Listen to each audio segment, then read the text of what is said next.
ఒక వ్యక్తి ఎలాంటివాడో తెలుసుకోవాలి అంటే అతనితో ఒక గంటల సేపు మాట్లాడితే తెలుస్తుంది. లేదా జ్యోతిష్యత్యం, హస్తముద్రం ద్వారా తెలుసుకోవచ్చు. కాని ఒక వ్యక్తి శరీర భాగాల ఆకృతి, కూర్చునే, నిల్చునే, నిద్రపోయే విధానాన్ని బట్టి కూడా వారి వ్యక్తిత్వాన్ని తెలుసుకోవచ్చని మీకు తెలుసా? అవును. ఈ భూమ్మీద జన్మించిన ఏ ఒక్కరి ఆలోచనలు ఎలాడైతే వేర్వేరుగా ఉంటాయో, ప్రతి వ్యక్తికి ఒక ప్రత్యేకమైన నిద్రపోయే విధానం ఉంటుంది. ఈ నిద్రపోయే భంగిమ కేవలం సౌకర్యం కోసం మాత్రమే కాదు, అది వారి మనస్తత్వాన్ని, వ్యక్తిత్వాన్ని కూడా ప్రతిబింబిస్తుందని నిపుణులు చెబుతుంటారు. కాబట్టి అవేంటో ఇప్పుడు తెలుసుకుందాం. శిశువులా ముడుచుకొని పడుకోవడం. చాలామందికి చిన్నపిల్లల్లా కాళ్ళు చేతులు దగ్గరకు ముడుచుకుని పడుకునే అలవాటుంటుంది. ఇలాంటి వ్యక్తులు పైటి చాలా కఠినంగా కనిపించినప్పటికీ మనసులో మాత్రం చాలా మృదు స్వభావులై ఉంటారు. అలానే వీరు ఇంట్రోవర్డ్స్. ఇతరుల నుంచి, ముఖ్యంగా భాగస్వామి నుంచి రక్షణను, ప్రేమను కోరుకుంటారు. ఎందుకంటే ఈ భంగిమ కొంతవరకు అభద్రతాభావాన్ని సూచిస్తుంది.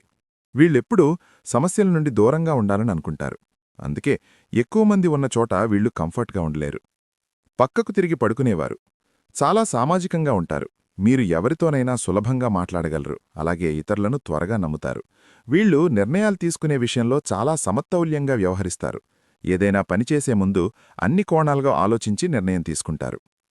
వెల్లకిలా పడుకునేవారు. వెన్నెముక నేలకు ఆనేలా వెల్లకిలా పడుకునేవారు చాలా ఆత్మవిశ్వాసం కలిగినవారని అర్థం.